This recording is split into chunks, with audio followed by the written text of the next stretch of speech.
Evangelho de Marcos, capítulo 9. Nós vamos ler a partir do versículo 14 até o versículo 27. Marcos 9, de 14 a 27. Diz assim a palavra de Deus. Quando eles se aproximaram dos discípulos, viram numerosa multidão ao redor, e que os escribas discutiam com eles. E logo toda a multidão, ao ver Jesus, tomada de surpresa, correu para ele e o saudava. Então ele interpelou os escribas: quer que discutis com eles? E um, dentre a multidão, respondeu: mestre, trouxe-te o meu filho, possesso de um espírito mudo. Este, onde quer que o apanha, lança-o por terra, e ele espuma, ri-lhe os dentes e vai definhando. Roguei a teus discípulos que o expelissem, e eles não puderam. Então Jesus lhes disse: ó geração incrédula, até quando estarei convosco? Até quando vos sofrerei? Trazei-mo. E trouxeram-lhe. Quando ele viu a Jesus, o espírito imediatamente o agitou com violência, e caindo ele por terra, revolvia-se espumando. Perguntou Jesus ao pai do menino: há quanto tempo isso lhe sucede? Desde a infância, respondeu. E muitas vezes o tem lançado no fogo e na água para o matar. Mas se tu podes alguma coisa, tem compaixão de nós e ajuda-nos. Ao que lhe respondeu Jesus: se podes, tudo é possível ao que crê. E imediatamente o pai do menino exclamou com lágrimas: eu creio, ajuda-me na minha falta de fé. Vendo Jesus que a multidão concorria, repreendeu o espírito imundo, dizendo-lhe: espírito mudo e surdo, eu te ordeno, sai desse jovem e nunca mais tornes a ele. E ele, clamando e agitando muito, saiu, deixando-o como se estivesse morto, a ponto de muitos dizerem: morreu. Mas Jesus, tomando pela mão, o ergueu, e ele se levantou. Eu olho para esse texto e, como normalmente procuro fazer nos meus momentos de leitura bíblica, de meditação na palavra, o anseio do meu coração é nunca só tentar entender o que aconteceu, mas sempre tentar entender qual é a lição prática, quais as lições práticas, porque a palavra de Deus é viva, ela se renova, ela não se limita. Nós vamos fazer uma aplicação aqui hoje e muita coisa vai continuar saindo, às vezes de um mesmo texto. Mas a própria palavra de Deus nos chama a atenção para olhar dessa forma aquilo que Jesus fez. Por exemplo, o Evangelho de João termina dizendo, o apóstolo João diz: eu penso que se fossem registrados todos os milagres que Jesus operou, ele diz, eu penso que nem mesmo no mundo inteiro caberiam os livros. Então o que Jesus fez é infinitamente maior do que o registro que nós temos. Agora João diz assim: estes foram escritos para que creais. Obviamente João está dizendo, uma seleção de toda essa multidão de milagres foi escolhida com um propósito específico para acrescentar algo específico na nossa vida. E não apenas para inspirar a nossa fé, mas nós podemos olhar para a palavra de Deus e ver um padrão. Romanos 15:4 diz: tudo quanto foi escrito para o nosso ensino foi escrito. O que Deus queria nos ensinar não era apenas de história, não é só algo que aconteceu, mas através de contar essas histórias, esses relatos verdadeiros, Deus queria nos transmitir princípios. Então, eu quero que a gente olhe para esse texto, procurando entender aqui princípios. A primeira coisa que me chama a atenção: Jesus está no monte. O nome do monte não é esse, nós acabamos apelidando o monte da transfiguração, porque foi lá que ele se transfigurou diante dos seus discípulos. Enquanto Jesus está nesse monte, ele levou só 3 dos 12 discípulos para esse momento de oração. A Bíblia diz que um homem chega buscando ajuda. Provavelmente ele vem atrás de Jesus, mas quando chega, Jesus não está. A multidão está lá no pé do monte e diz: olha, o mestre saiu para um retiro espiritual, não voltou ainda. Agora, como só 3 dos discípulos foram, os demais estão lá no pé do monte, junto com o povo. Então, quando ele chega e não encontra Jesus, ele pede ajuda aos discípulos de Jesus que ali estão. Quando Jesus finalmente desce do monte, e é isso que nós lemos, a multidão fica surpresa que ele já voltou, começa a saudá-lo. E é nesse ambiente de retorno, a Bíblia diz o seguinte: viram, Jesus e os discípulos subiram com ele, viram uma numerosa multidão ao redor dos seus discípulos que ficaram. E a Bíblia diz: os escribas discutiam com eles. A pergunta de Jesus quando chega, versículo 16, ele interpelou os escribas: quer que discutis com eles? Essa pergunta fica bonita, principalmente nessa versão de Almeida atualizada. Os interpelou, quer que discutis com eles? Mas na tradução da Bíblia, na linguagem de hoje, do pastor Luciano Subirá, minha própria, diz que Jesus olhou para a turma e disse: quer que está pegando? A indagação não é só o que está acontecendo, mas me parece haver um tom paternal. Por que é que vocês estão avançando em cima dos meus discípulos que estão aí? Agora, quem responde à pergunta não é nem os discípulos de Jesus, que talvez estivessem acuados naquela discussão e naquela confusão. Também não são os escribas que os estão atacando. Quem responde é um homem da multidão. Nós não sabemos nem seu nome, nem o seu filho, mas é o próprio Pai. É a pessoa mais interessada no retorno de Jesus, daquele retiro espiritual, do que qualquer outro. O Pai é que responde e diz: eu te trouxe o meu filho. Ele tem um problema sério. Cheguei aqui, o senhor estava em retiro espiritual, não podia atendê-lo. Então eu pedi ajuda aos seus discípulos, mas eles não puderam atendê-lo. Em outras palavras, eles não conseguiram expulsar esse demônio. Essa semana eu estava conversando com o irmão, falei: você já viu uma cena dessa, do jeito que a Bíblia descreve, alguém revolvendo no chão, espumando, né? Esse tipo de manifestação de um demoniamento. Falou: pastor, nunca vi. Falei: você não sabe o que está perdendo. Ele me olhou assim, eu falei: não estou falando do sofrimento de alguém. Estou falando da possibilidade de ver de perto o que é a autoridade do nome de Jesus. De enxergar algo que às vezes nos tire daquela fantasia, que nos faz esquecer que há um mundo espiritual com o qual nós lidamos. A ação, a opressão maligna na vida de muita gente é muito real. E tem muita gente que não toma conhecimento disso. Aqui o pai só está descrevendo o que acontece, mas quando o menino é trazido e comparece diante de Jesus e olha para ele, a Bíblia diz que instantaneamente ele ficou endemoniado. E diante de toda a multidão, Jesus liberta o menino, o que antes os discípulos não conseguiram fazer. Então a conversa, que está acontecendo, a discussão, é pelo fracasso dos discípulos de não terem conseguido expulsar o demônio. Tanto que depois do relato, o Evangelho de Mateus principalmente nos mostra isso, que eles vão ter uma conversa no particular com Jesus, porque é que nós não conseguimos expulsar o demônio. A discussão era em torno do fracasso deles. Agora o homem está explicando: eu trouxe meu filho, seus discípulos não puderam. Graças a Deus o senhor está aqui. Se graças a Deus não está na Bíblia, eu fico tentando imaginar o sentimento dele. Ele olha para Jesus e diz: mas se tu podes alguma coisa, tem compaixão de nós e ajuda-nos. Então vamos pensar na cabeça desse homem. Eu tenho um problema. Eu vim no lugar certo, onde disseram que os milagres, as curas, as libertações estão acontecendo, que é o lugar onde você, Jesus, está e opera. Quando cheguei não te encontrei, mas tinha os seus representantes aqui. Mas eles não resolveram o meu problema, eles falharam. Eles não puderam. Se você pode, diferente deles, tem compaixão de nós e ajuda-nos. O que me surpreende é a resposta de Jesus. Jesus olha para ele e o versículo 20... Primeiro lugar, o 19, Jesus abafa e diz: ó geração incrédula, até quando estarei convosco, até quando vos sofrerei? Jesus não fala só da incredulidade dos discípulos, ele fala de uma geração incrédula.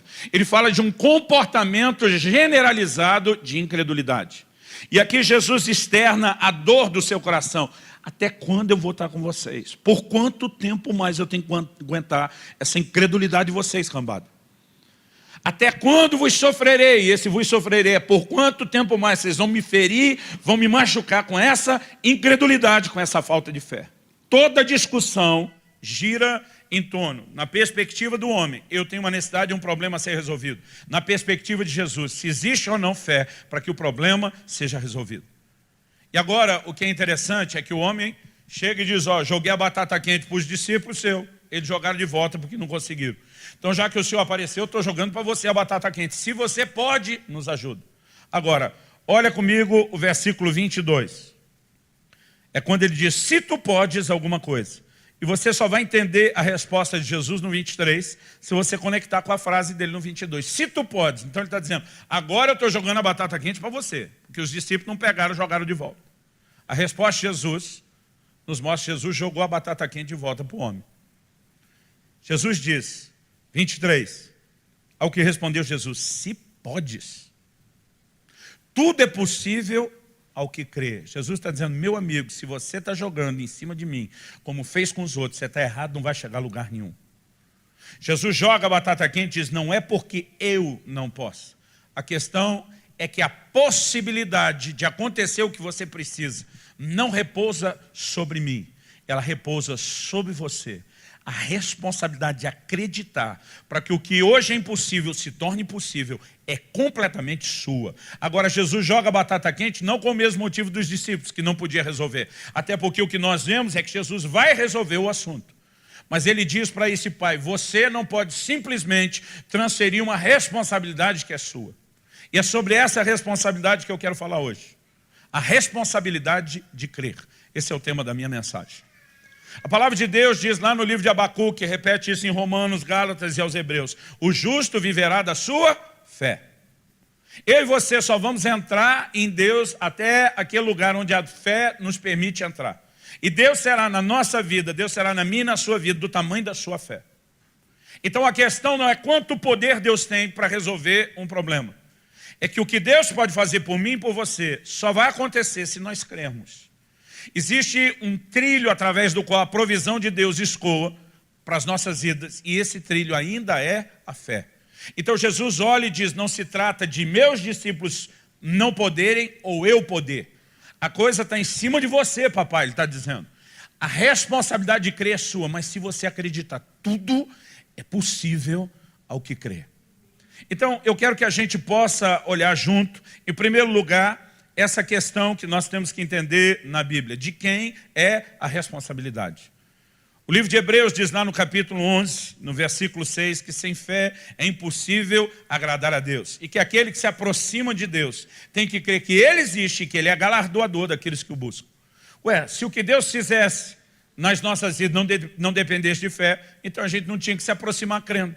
Tiago capítulo 1 começa primeiro falando de sabedoria, depois generaliza e aplica tudo. Ele diz, tem algum de vós falta de sabedoria? Peça a Deus. Ele diz, peça porém com fé, não duvidando.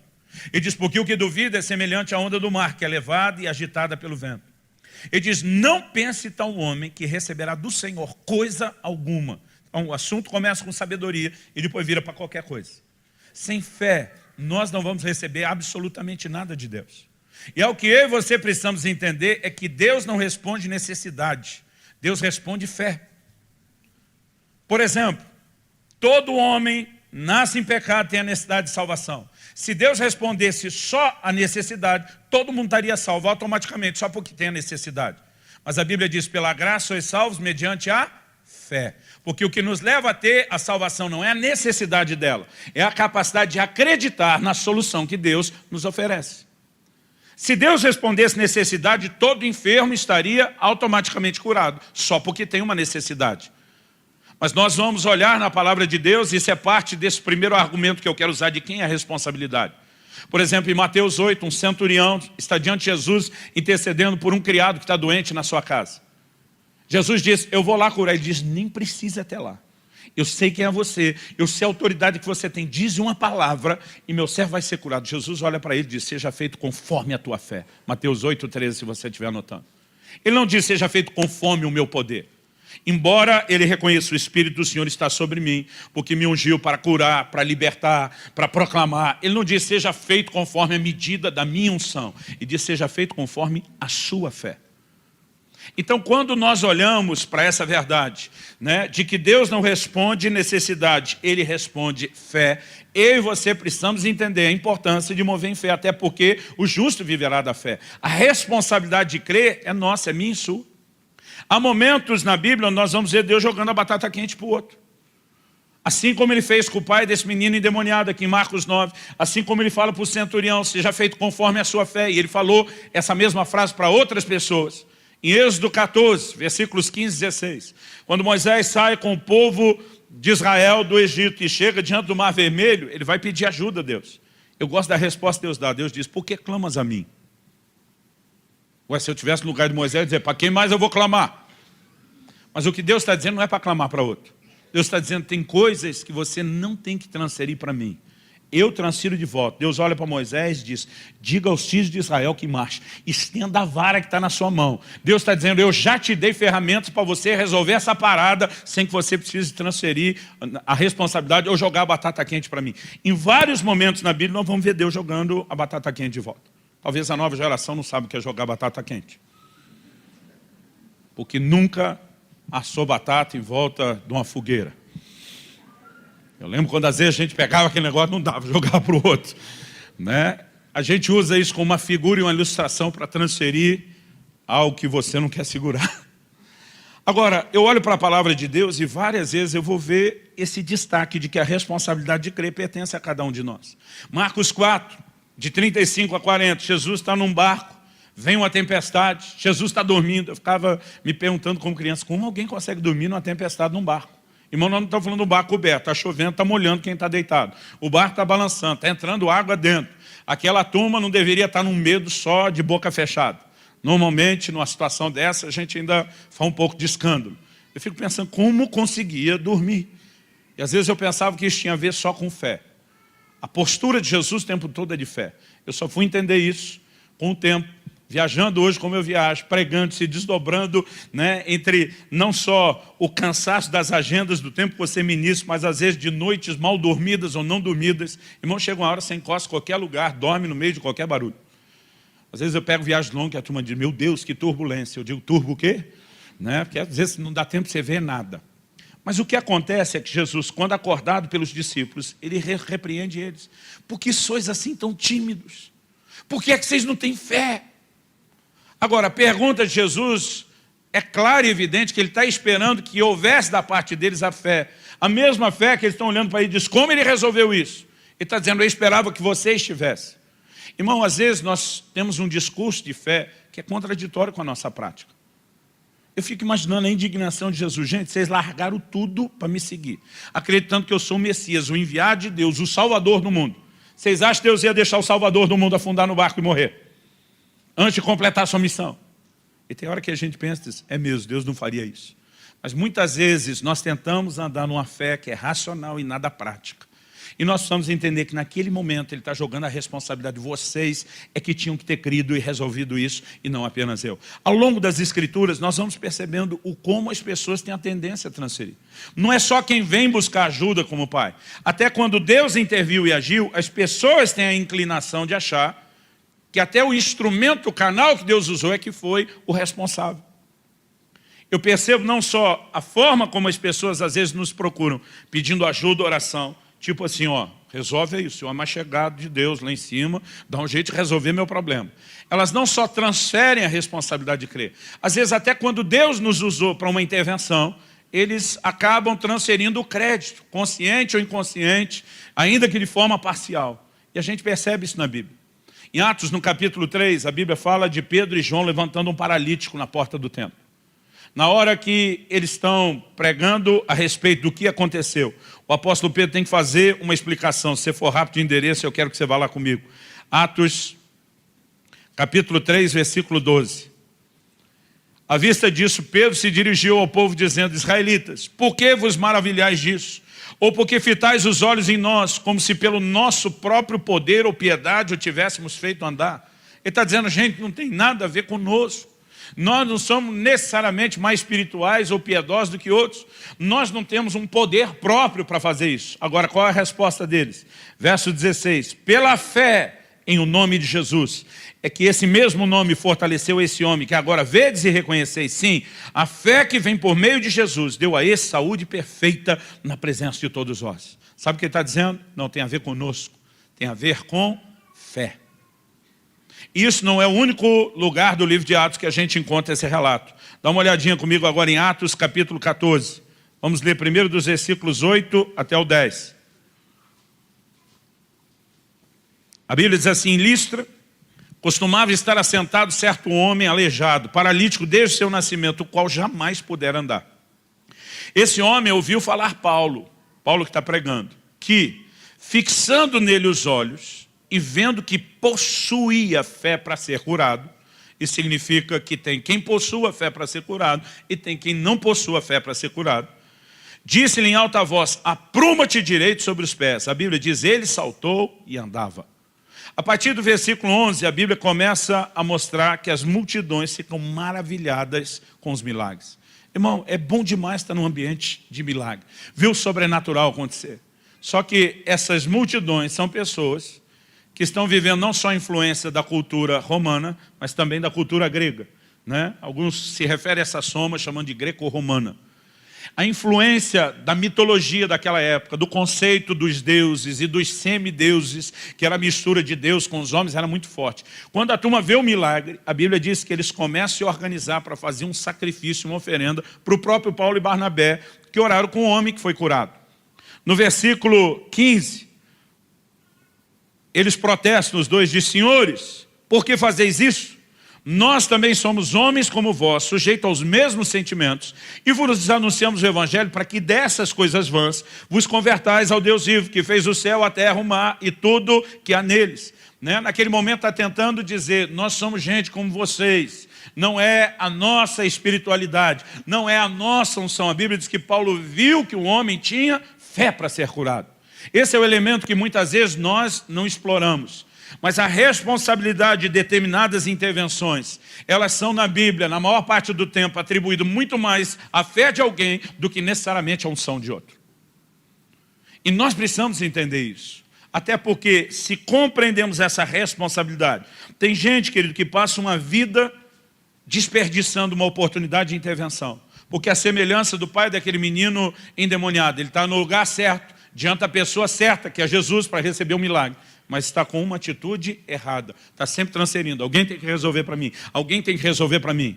Quando Jesus diz: ei, a possibilidade não está sobre os meus ombros. Ele não está dizendo que ele não tem poder. Um dia eu vi um pregador tentando ensinar fé e falou: gente, vocês têm que acreditar que Deus não só pode fazer, mas que Deus quer fazer algo em seu favor. E ele deu um exemplo, falou: um homem rico pode me dar muito dinheiro, mas se não quiser, eu nunca vou ter o dinheiro. Só que ele nos ajudou até ir até um certo ponto. Mas, querido, mesmo que você saiba que Deus pode e que Deus quer, se você não entender como receber dele por meio da fé, você pode morrer sabendo que Deus pode e quer, e sem experimentar. Esse homem chega, obviamente, com alguma consciência. Se não houvesse nenhuma possibilidade do milagre, ele não estaria ali. Se ele não acreditasse que houvesse uma mínima intenção de Jesus intervir, ele não estava ali. Mas ainda assim, ele chegou e não conseguiu resolver o seu problema. E Jesus diz: antes de resolver o seu problema externo, circunstancial, nós vamos resolver a falta de entendimento e compreensão que você tem sobre fé. Para de transferir para mim, para de transferir para os meus discípulos, para de transferir para qualquer outro. Se você crer, tudo será possível para você que crê. Porque a possibilidade de Deus, esse universo de possibilidade de Deus, só se abre na nossa vida quando nós andamos em fé. Quem está entendendo, diga amém. Eu venho aprendendo essa lição aos poucos. A gente vai crescendo debaixo do choque de algumas experiências. Uma delas, eu não vou entrar em detalhes sobre isso hoje, mas foi quando meu filho Israel nasceu.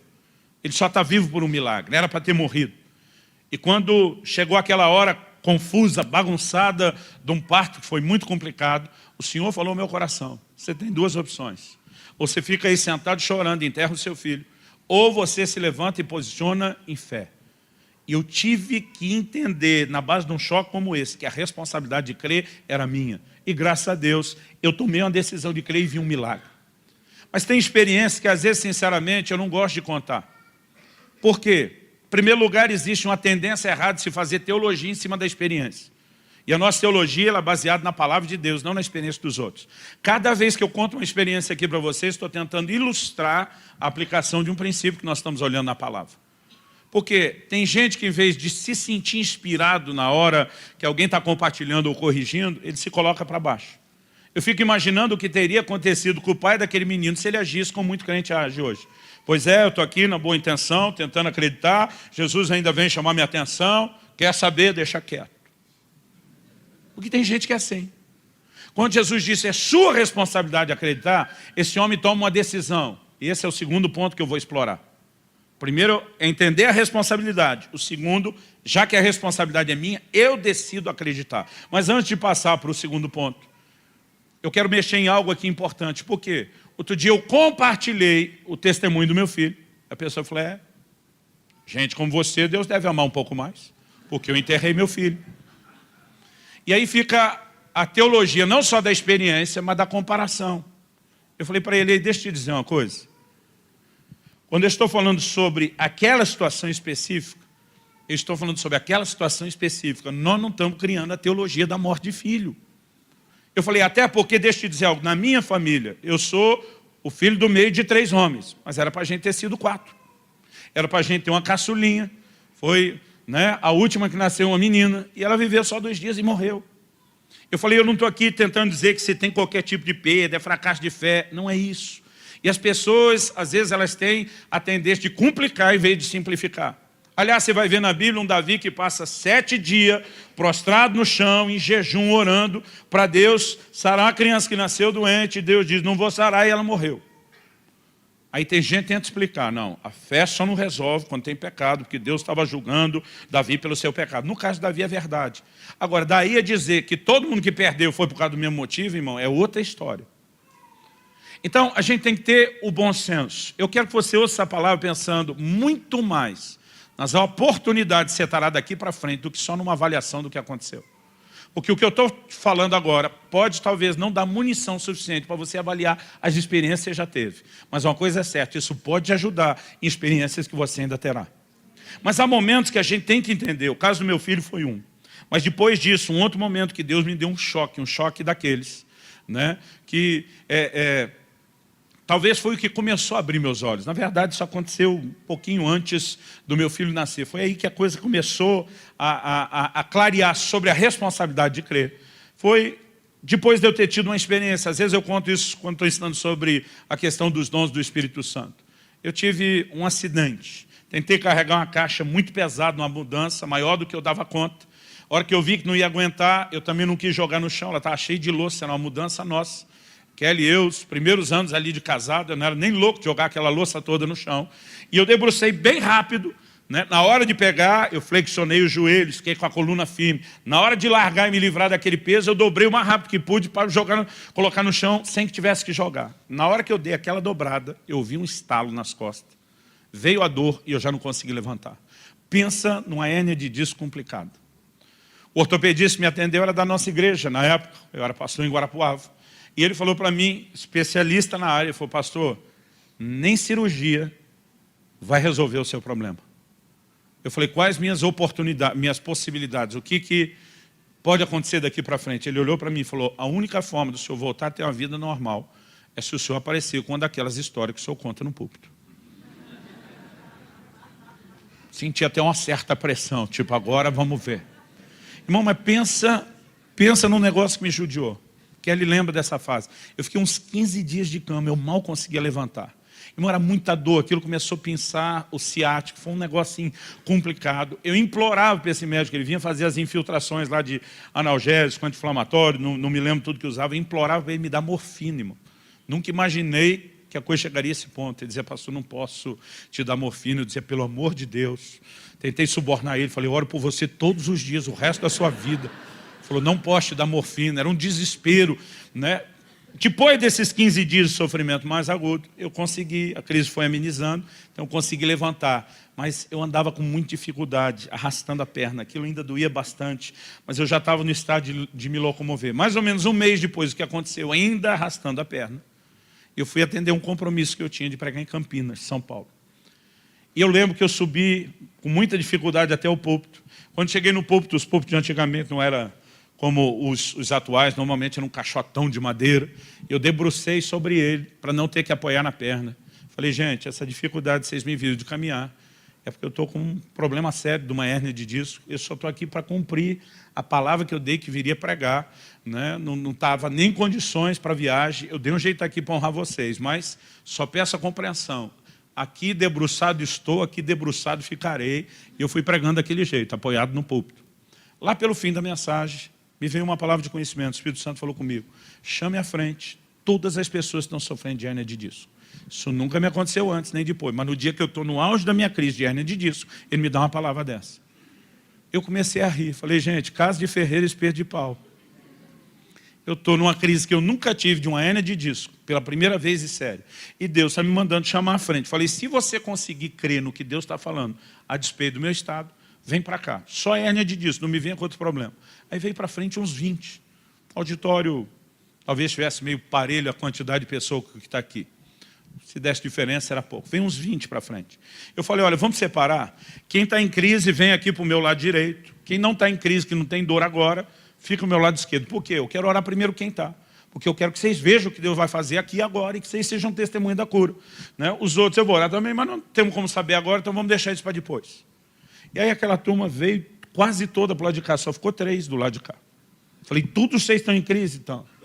Aí lá vou eu orar com eles. Jesus está aqui para curar as pessoas de hernia de... Irmão, eu me senti um pateta. Eu ficava pensando, o que eu te fiz, Deus, para o Senhor fazer isso comigo? E lá vou eu, mancando, desci com dificuldade. E uma hora que eu estendi a mão para tocar no primeiro, eu senti já no meu braço, não é toda hora que a gente sente algo físico, mas eu senti aquela unção correndo, uma coisa quente fluiu do meu braço.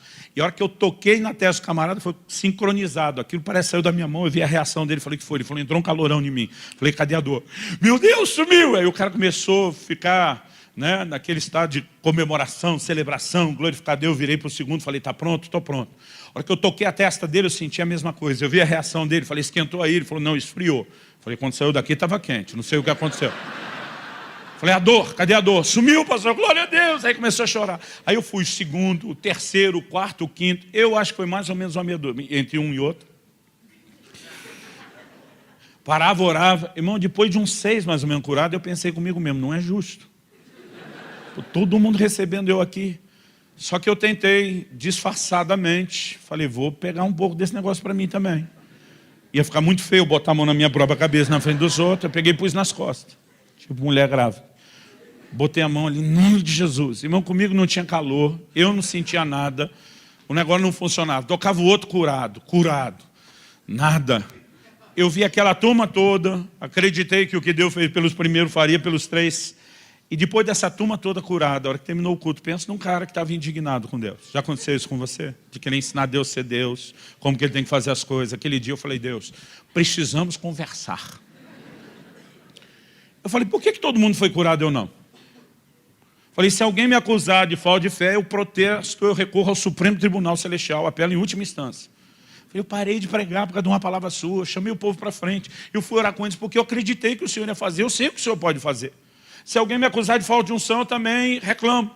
Protesto em última, recorro em última instância. Eu senti o calor, eles sentiram o calor. A manifestação do teu poder estava ali. Eu falei, por que eu não fui curado? E aquele dia eu aprendi 2 lições. Primeira delas, o Senhor me disse, o propósito dos dons, eles não foram dados para benefício próprio. Eles são para servir os outros. Então, algo que nós precisamos entender, querido, você não usa o dom em seu benefício, você usa o dom para servir os outros. A segunda coisa que o Senhor me disse, a primeira foi essa, quando Ele falou isso, eu falei, então vou ter que ficar esperando a boa vontade, aparecer um homem de Deus, me revelar, ministrar na minha vida, como eu fiz para os outros. O Espírito Santo falou comigo, ou isso, ou você usa a sua fé. Irmão, eu prego fé desde a minha adolescência. E às vezes a gente percebe que uma coisa é você ter o conceito intelectual, a outra é você entender algo funcional e prático. E diz, use a sua fé. Você não é um pregador de fé. E foi aí que eu descobri que minha fé não estava boa o suficiente. Mas foi a hora que eu tive que tomar uma decisão. E é sobre isso que eu quero falar no nosso segundo ponto. Nós temos que decidir crer. Naquele momento eu saí daquele lugar, falei, pois eu vou receber a cura dessa hérnia. Eu não vou ficar limitado, incapacitado. A culpa foi toda minha, mas eu decido acreditar que o Senhor tem uma provisão. Eu vi isso, eu vou mudar esse quadro. Mas, irmão, não aconteceu nada naquele dia, não aconteceu nada no dia seguinte, nem na semana seguinte e nem no mês seguinte. Pastor, e no outro também não. Mas no outro mês também não. Foram pelo menos uns 6 meses. Mas nesses 6 meses, sabe o que eu fiz? Eu orava todo dia. Eu confessava as porções da Bíblia sobre cura todos os dias. Irmão, não tinha uma reunião de célula, né? E na época não era só as nossas, era a supervisão, que eu não pedisse oração. Não tinha reunião com os pastores da nossa igreja que eu não pedi oração. Foi tanto unção em posição de mãos que eu quase acelerei a calvície. Foi um negócio impressionante. Todo dia eu dizia, eu não abro mão, eu vou receber essa cura. Agora, nos primeiros 6 meses, querido, não parecia estar acontecendo nada. Mas eu tomei a decisão, vou usar a fé, vou crescer nela, vou entrar nela. Daqui a pouco eu volto para terminar essa história. O que eu descobri é que além de entender que a responsabilidade é minha, eu também tenho que entender que a decisão de crer é minha. Quando Jesus jogou a batata quente de volta para aquele homem e diz, tudo é possível que crê, faça você a sua parte. O que aquele homem responde para Jesus? A resposta dele no verso 24. Imediatamente o pai do menino exclamou com lágrimas: eu creio. Essa é a hora que você diz, aleluia. Caiu a ficha, o homem decidiu. Só que ele diz assim, ajuda-me na minha falta de fé. Outra versão diz, ajuda a minha incredulidade. Outro dia alguém falou, pastor, esse homem estava confuso. Porque diz, eu creio, ajuda a minha incredulidade. Eu falei, não. Isso é como o copo d'água que encher até a metade.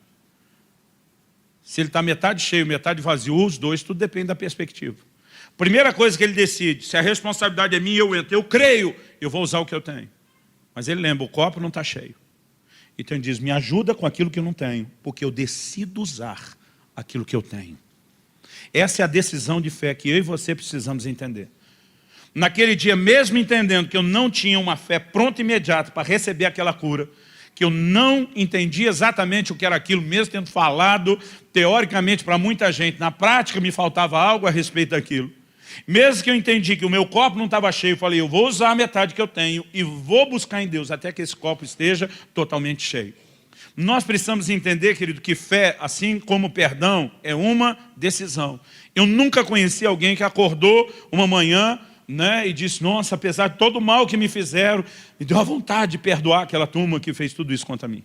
Eu nunca vi alguém acordar um dia assim, que vontade de perdoar, ou tomara que alguém me fira hoje só para eu perdoar, de tanta vontade que eu estou de perdoar.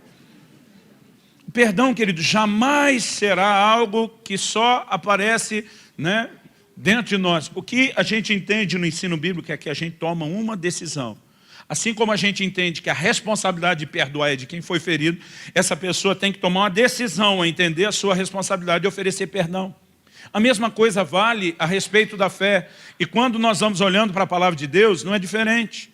Marcos 5,36. Jairo, o chefe da sinagoga, vem buscar ajuda para Jesus, dizendo, minha filha está em casa, ela está sofrendo enferma. Jesus diz, vou curá-la, o homem se anima. Só que vem aquela mulher hemorrágica que fura a fila. Enquanto Jesus está indo para a casa de Jairo, ela toca Jesus, é curado, Jesus quer saber o que aconteceu, ela dá o testemunho, mas gente começa a ser curado no meio daquele mover de cura. E furaram a fila de Jairo, porque a vez era dele. Jesus se demorou demais ali, alguém chega com a notícia para o Jairo, tua filha morreu, não incomode mais o mestre. Ninguém está acusando Jesus de nada, só está dizendo, já incomodou, não funcionou, não deu tempo, deixa quieto, não incomoda ele. Jesus ouve a conversa. Marcos 5,36, olha para Jairo e diz, não temas, crê somente. Sabe o que ele está dizendo? Ele não está só dizendo, ô Jairo, o negócio é comigo, assumir a responsabilidade no início, vou levar até o fim. Embora eu acredito que a gente tem que olhar para isso. Porque às vezes eu e você, querido, temos palavras e promessas de Deus. O camarada estava lá numa situação financeira difícil, está orando, buscando uma intervenção, e Deus fala uma promessa, eu vou intervir. Mas você já teve essa sensação de que entre ele fazer a promessa e acontecer alguma coisa, ele está demorando? E que enquanto está demorando, o quadro está piorando, porque antes ela estava enferma. A situação estava grave, mas ainda estava viva. Agora ela morreu. Algo que eu tenho aprendido, eu lembro que a primeira vez eu ouvi isso do pastor Francisco, nosso querido Chicão aqui. Ele disse assim, enquanto Deus prometeu e ainda não fez, a situação está piorando. Na hora que ele fizer, vai fazer com juro e correção monetária. Aleluia. Vai resolver qualquer complicação que aumentou depois da promessa que ele fez. Nós precisamos acreditar nisso. Agora, o que Jesus está dizendo para o Jairo é, não só eu vou fazer a minha parte que eu me comprometi, você tem que permanecer crendo, não deixe o medo entrar. Jesus está dizendo, a decisão é sua, toma a decisão agora, fica firme, assuma o seu posicionamento. E ao longo das Escrituras nós vamos vendo isso, vamos enxergando essa verdade. Em Marcos, no capítulo 11, no versículo 22, Jesus diz, tende fé em Deus. É um imperativo.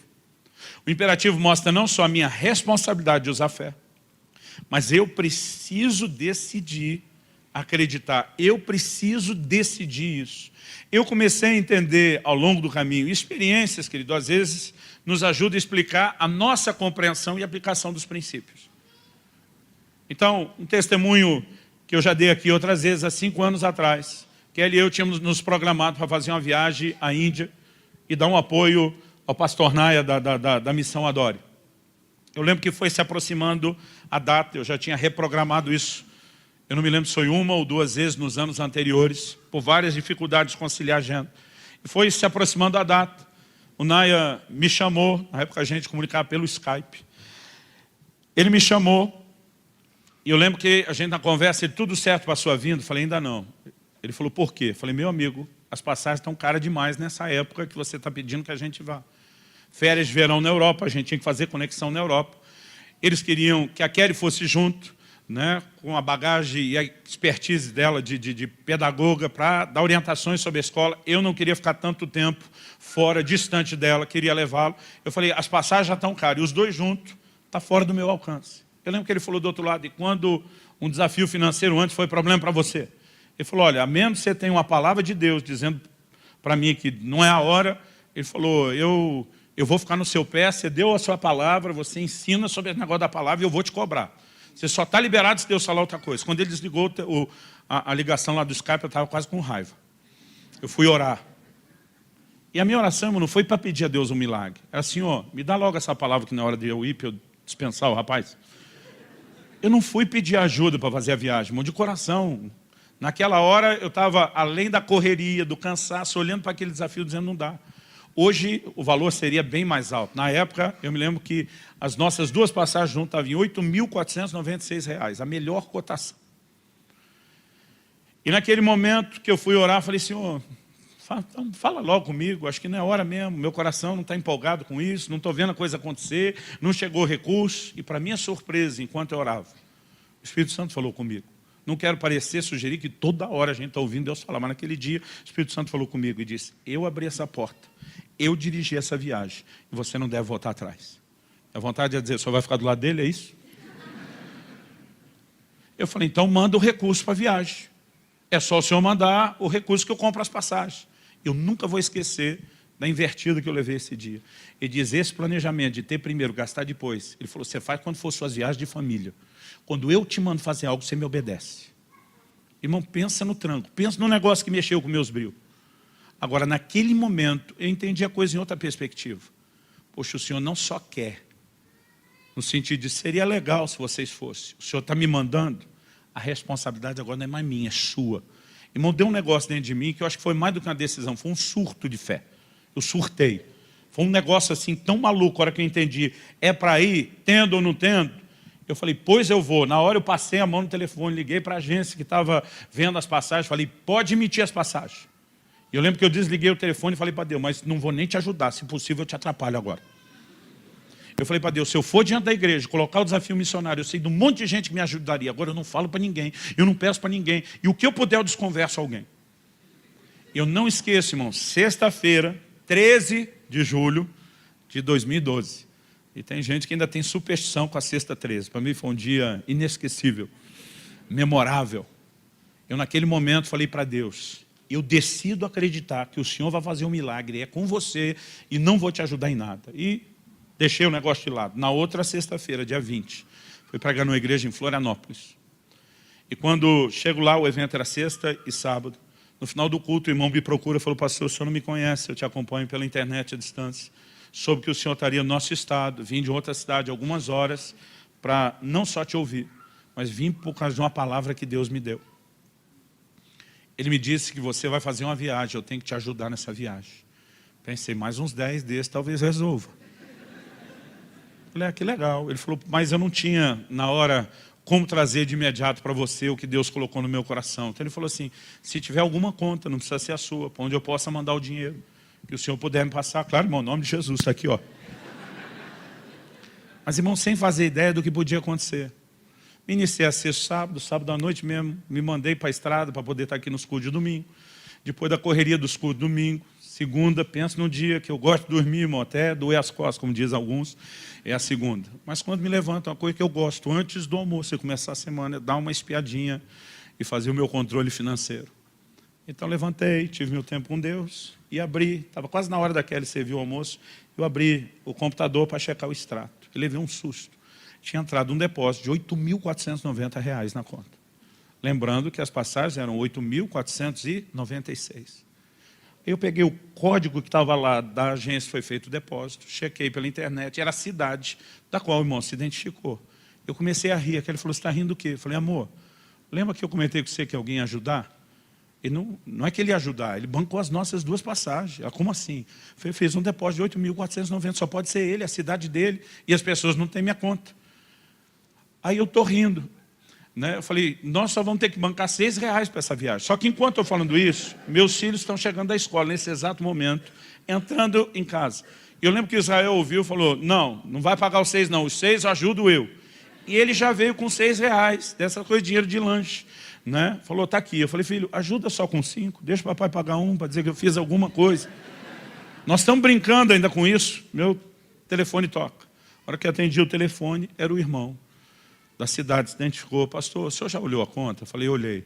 Ele falou, desculpa a curiosidade, mas eu te liguei para perguntar uma coisa, acertei o valor. Eu falei, por que você quer saber isso? Eu falei, porque Deus me disse, sua passagem não chegava em 8.500, então mandei 8.490. Eu falei, irmão, você errou por 6. Era 8.496. Falei, a próxima vez Deus der um número genérico, arredonda para 8.499.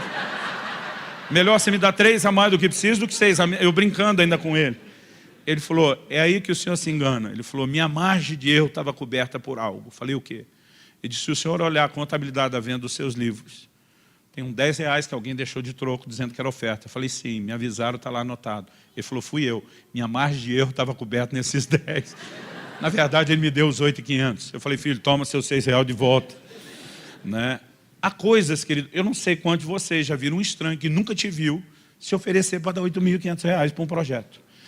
Ter uma informação que você não contou, né, já é um milagre. Agora, ter recurso ainda é outro. E ter a coragem de liberar o recurso de acordo com a informação. Né? Agora, nós podemos, querido, quando tomamos decisões de fé. Eu não estou dizendo, irmão, que eu saio fazendo toda a viagem de imediato, emitindo as coisas. Né? Mas nós precisamos entender momentos e momentos. Eu vou contar que você vai ter um pouco de bom senso com o que você está ouvindo. Porque eu não estou tentando criar a teologia da experiência, mas naquele dia eu entendi, eu tenho que decidir acreditar. Da mesma forma como eu entendi que a responsabilidade é minha, eu tenho que tomar uma decisão. E depois de explorar a responsabilidade e a decisão, eu termino aqui chamando a sua atenção para o seguinte, nós, quando entendemos a responsabilidade e tomamos a decisão, nós temos que começar usando a fé que a gente tem. Mesmo que não seja tudo que a gente precisa. Em Mateus, no capítulo 14, Jesus vem andando sobre as águas ao encontro dos discípulos. Irmão, a primeira reação deles não foi levantar a mão para o céu, glória a Deus, aleluia, algo extraordinário, milagroso está acontecendo. Às vezes a gente lê o texto bíblico sem se colocar no lugar. Irmão, imagina você, a madrugada inteira, remando, lutando contra uma tempestade, sem conseguir chegar no outro lugar. A Bíblia diz que já estavam fatigados a remar. Você começa a ver a possibilidade da coisa dar errado. E, no meio disso tudo, eles veem um vulto no escuro, talvez entre um relampeado e outro, de algo que vem andando sobre as águas. A Bíblia diz que eles começaram a gritar apavorado, achando que era um espírito. Eu fico imaginando que alguns deles devem ter pensado, a morte veio nos recolher. Não é o tipo de coisa, irmão, não sei se você já viu alguém andar em cima d'água, eu não vi. Não é o tipo de coisa que acontece toda hora. Eles estão assustados. Jesus diz para ele, não temais, sou eu. Quando Pedro reconhece que é o próprio Jesus, ele diz, Senhor, se és tu, manda-me ter contigo. Irmão, qual o lugar mais seguro? No meio de uma tempestade, dentro do barco ou fora do barco? Eu acho que ainda é o barco. Mas acho que Pedro pensa alguma coisa, se o Senhor tem a capacidade de se mover por cima do problema desse jeito, eu sou teu seguidor, teu discípulo, eu quero ir nessa junto. Quando ele diz, manda-me ter contigo, Jesus diz, vem. E o abençoado Pedro saiu. Mas a Bíblia diz que à medida que ele caminhava, e a coisa está funcionando, ele descobriu que ele não tem só fé.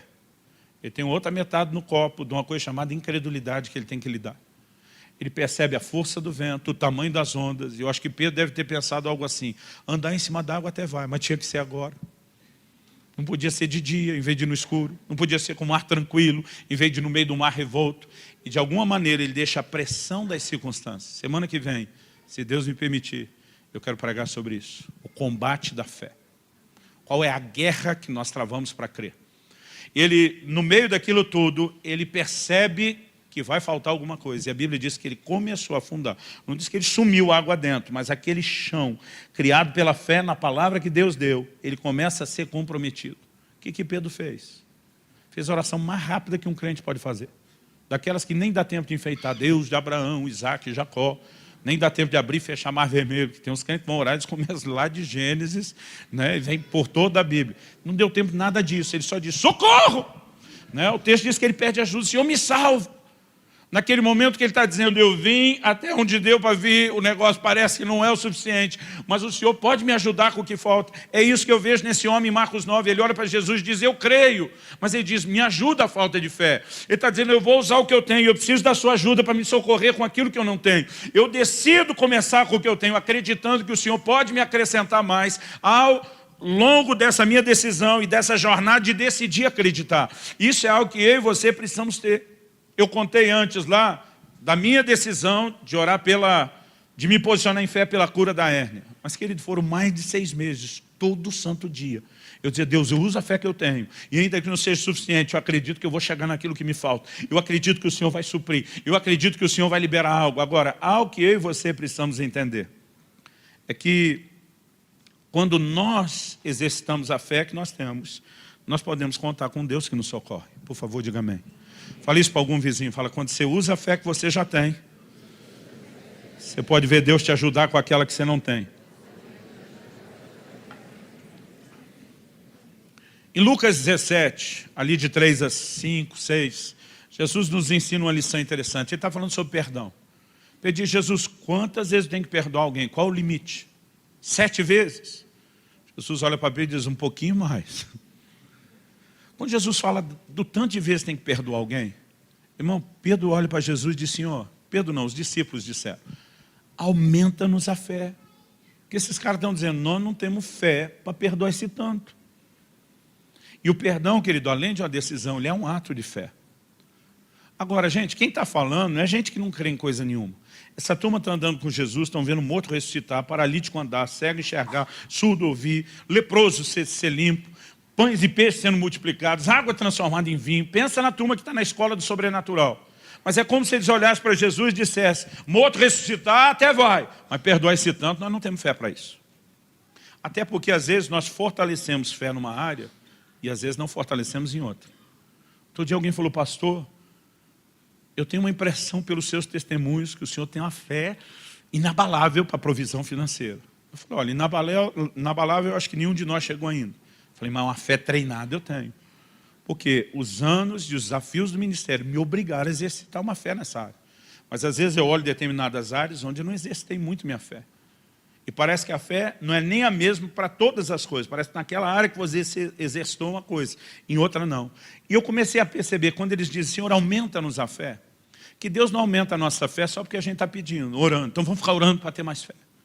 Quando eles dizem, aumenta-nos a fé, e eles estão dizendo, é sua responsabilidade então aumentar a nossa fé, já que a gente não tem, Jesus também joga a batata quente de volta. Ele diz, se tiverdes fé, como grão de mostarda, direis a esse monte, ergue-te, transplanta-te ao mar, e assim será.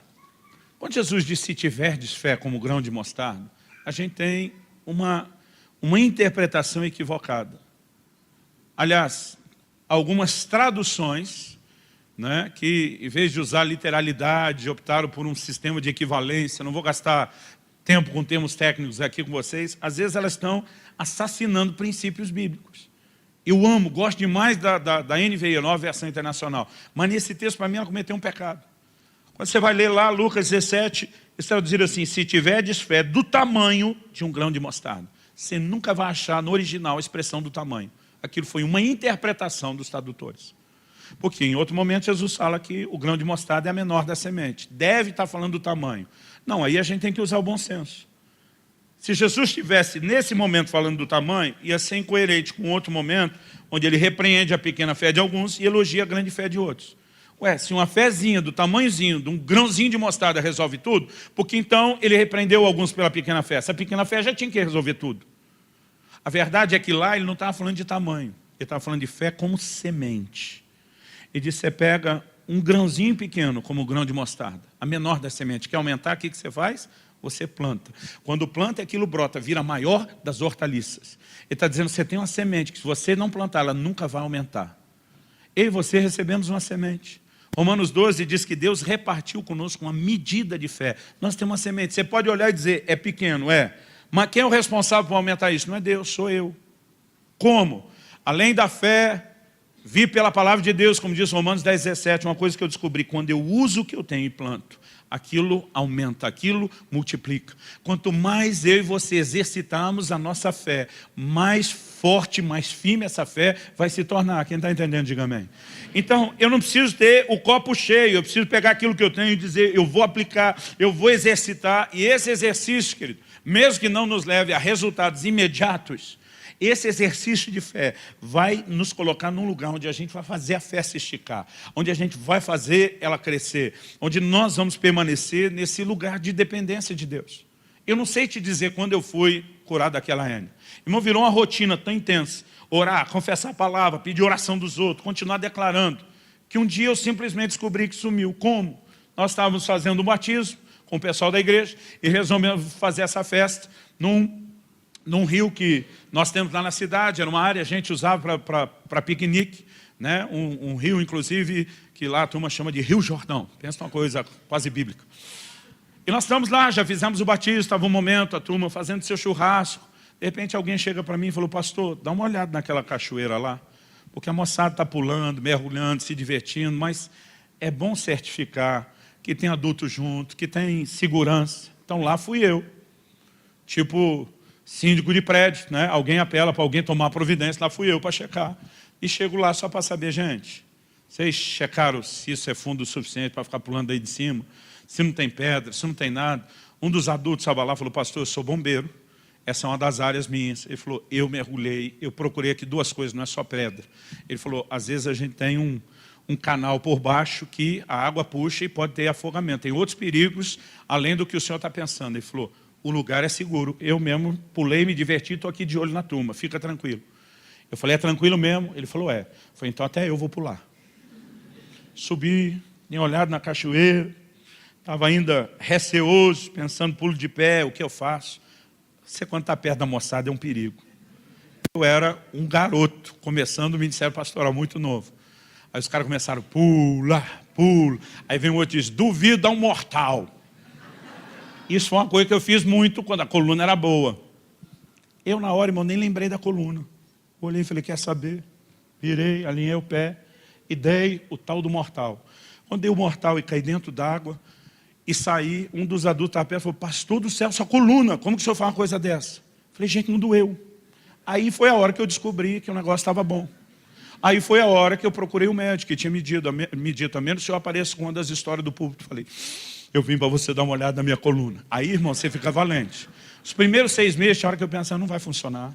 Não adianta espiritualizar tudo. É melhor desistir. Irmão, às vezes eu e você desistimos antes de alcançar resultados.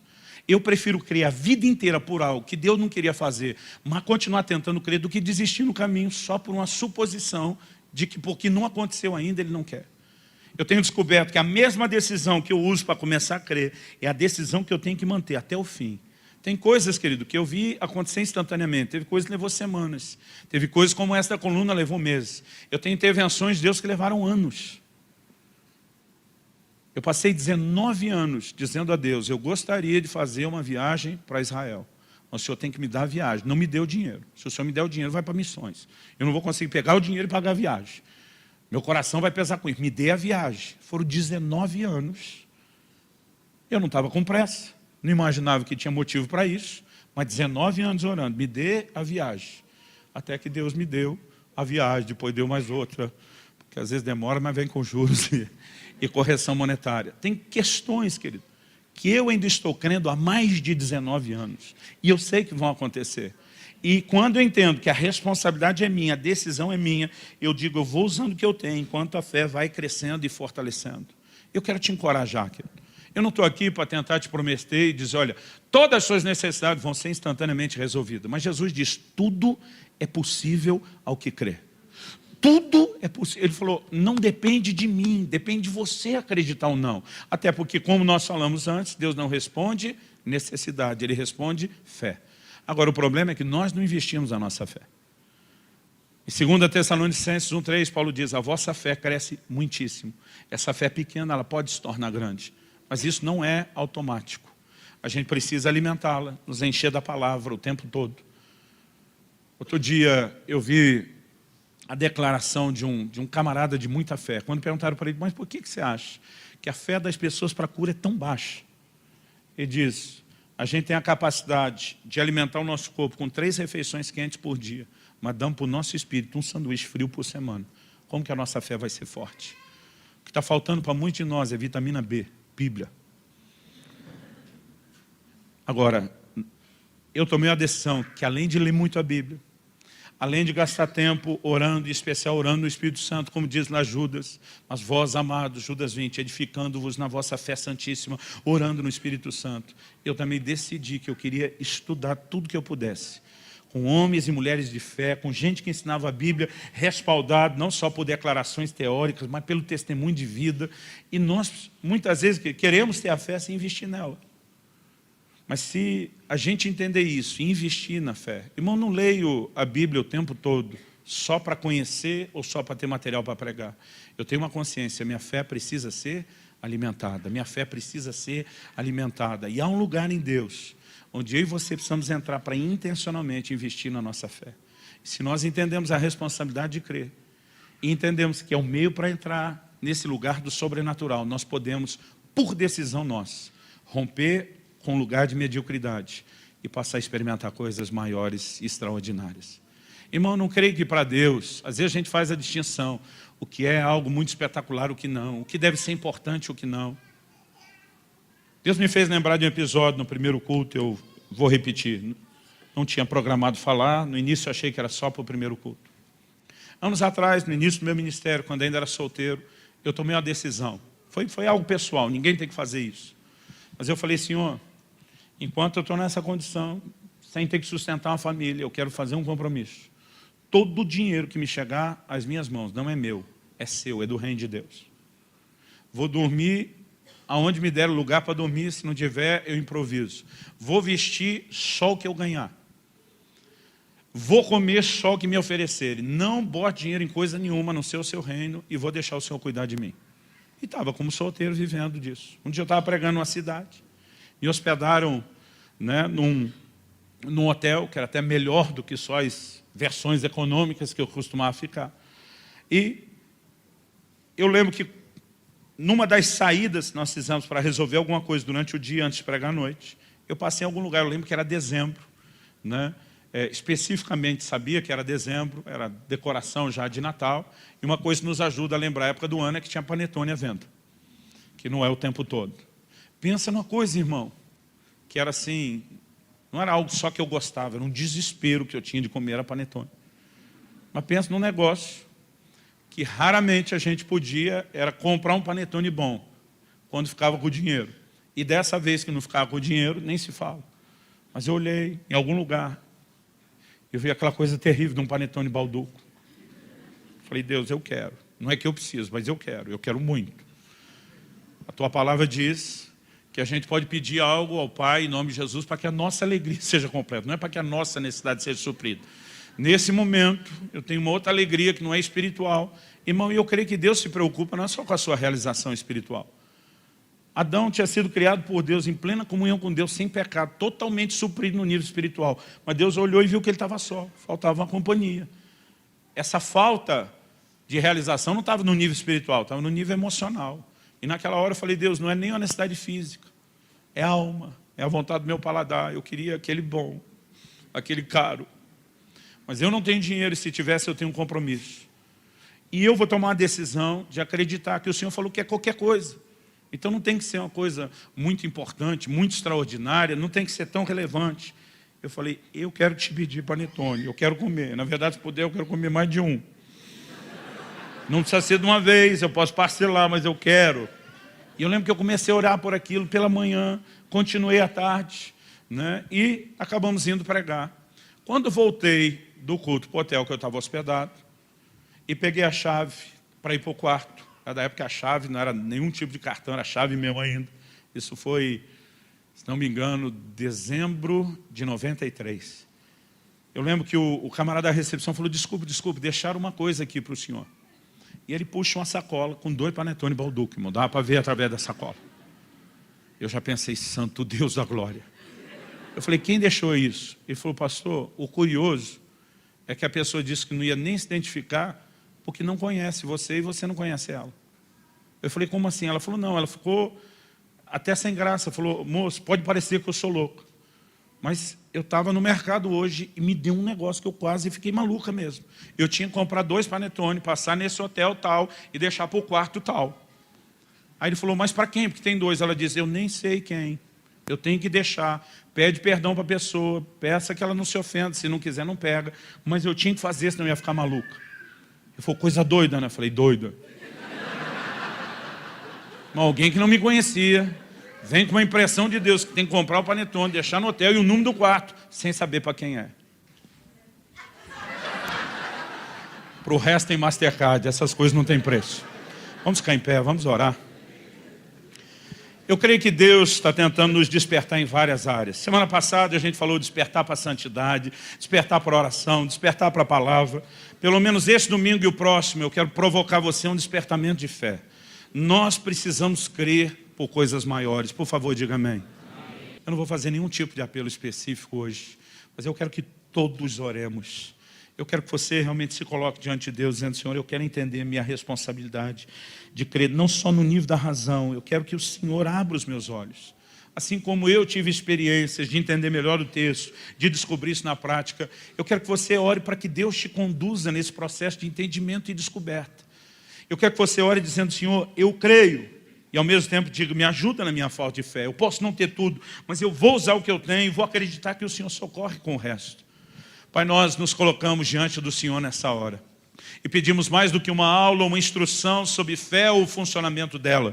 Nós oramos pelo sopro do Teu Espírito, chamado nas Escrituras de o Espírito da fé. Nós oramos por um tempo de despertamento. Nós oramos, Pai, em nome de Jesus, que venha um tempo onde possamos entender o Teu chamado e corresponder contigo. Pai, a Tua palavra diz, sem fé é impossível agradar a Deus. Nós não queremos estar nesse lugar onde o Senhor olhe para a gente dizendo, ó geração incrédula, até quando vos sofrerei? Nós queremos agradar Teu coração, nós queremos ver no Teu rosto os sorrisos de satisfação, de gente que decide usar, ainda que de forma limitada, decide usar o que tem e confiar para receber aquilo que não tem. Pai, nós oramos por um tempo novo, onde haja um posicionamento, seja em questões pequenas, como falamos, ó Deus, de um simples panetone, seja em questões maiores, Pai, nós oramos e clamamos por um tempo de intervenções e de manifestações de experiências maiores contigo. Em nome de Jesus. Em nome de Jesus. Abre os nossos olhos. Dilata, Senhor, a capacidade do nosso coração, do nosso espírito de entender e corresponder com a Tua palavra. É a nossa oração, no nome santo, precioso, poderoso de Jesus. Amém. Se você crê e concorda, diga amém.